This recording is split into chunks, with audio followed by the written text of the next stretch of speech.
Neighborhoods rise and they fall. Sometimes they rise again, and sometimes they just disappear altogether. This area of the city between Union Station and Grand, where you'll find, among other things, A.G. Edwards headquarters and the expansion of St. Louis University, it used to be a famous neighborhood. In fact, a couple of different times. First it was Mill Creek, then later it was Laclede Town, and today, well, you'd hardly find a trace of either one. Mill Creek had grown up along Market Street heading west from downtown. It was one of the areas blacks could live, and for many, the first place they lived after arriving here at Union Station. In the teens, city planner George Kessler wanted to create a grand parkway by clearing and widening Market Street all the way to Grand. It was a key to his plans for bringing order to the city and downtown. Despite support from city government and the Republic newspaper, voters turned down the parkway proposal, and the Mill Creek neighborhood survived until the days of urban renewal.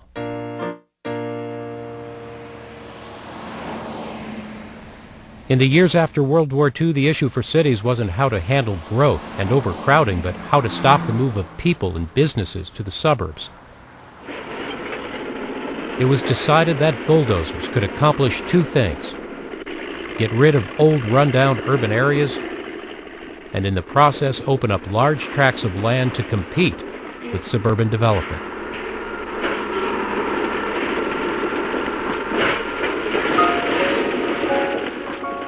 One of the largest urban renewal projects in the whole country was in Mill Creek Valley, a predominantly black and poor and working-class neighborhood that stretched west of Union Station to Grand. It had a rich and colorful history and had some of St. Louis's worst slums. The city moved everybody out, and Mill Creek was leveled.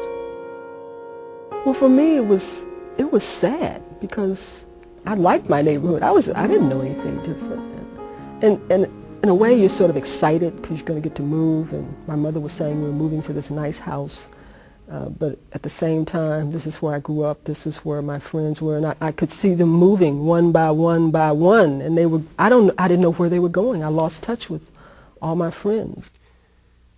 In a 1960 article, the St. Louis Post-Dispatch showed the two-flat her family had owned in Mill Creek and their new, nicer home in a better neighborhood on the north side. So many did not understand the anger and the resentment in the African-American community about what had happened to Mill Creek. For a long time, you couldn't live anywhere but there. You made a decision that we would live here. Now you're making a decision that we will no longer live here. And like you said, it's a matter of choice. Can I make the decision where I live?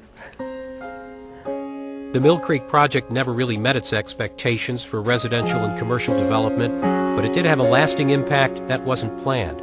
Because even as city officials were trying to stabilize the neighborhoods, they were uprooting thousands of people. And on top of that, a lot of poor blacks and whites continued to come to the city from the south, and they all had to live somewhere.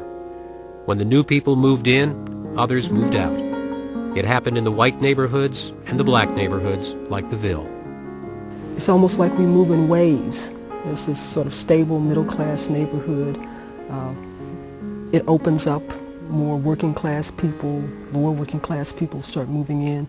Middle-class people start seeking what they consider to be a better neighborhood. And I think that does happen. I think class is a factor for sometimes middle-class black people moving out of a neighborhood, just like race is a factor when sometimes white people move out of a neighborhood when black people move in. By the 1960s, a lot of people realized that the programs and projects were not stabilizing the city for blacks or for whites. They had an idea. It wasn't called new urbanism back then, but they did set out to create a small town within a big city.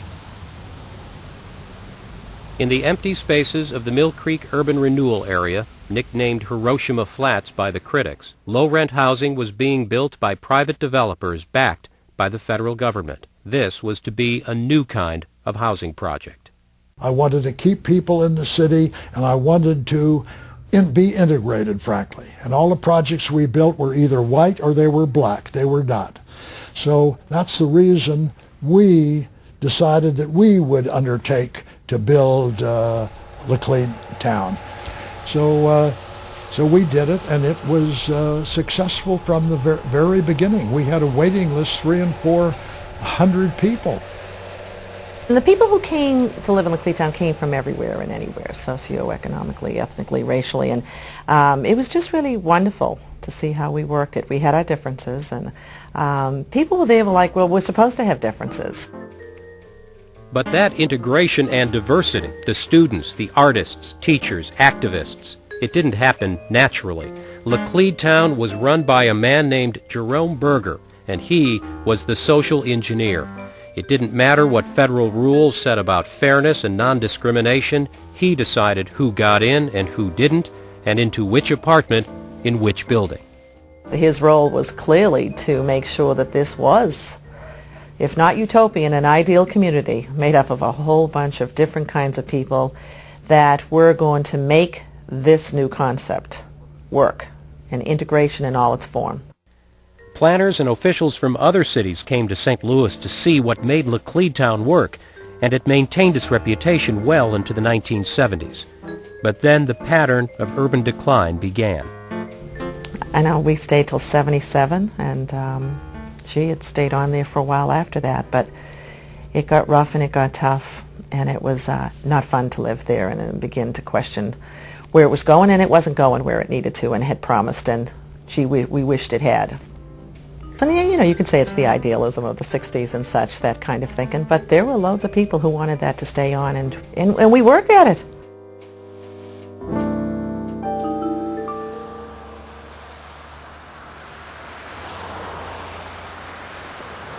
St. Louis University's athletic fields have filled in the space. Its new basketball arena will go here too.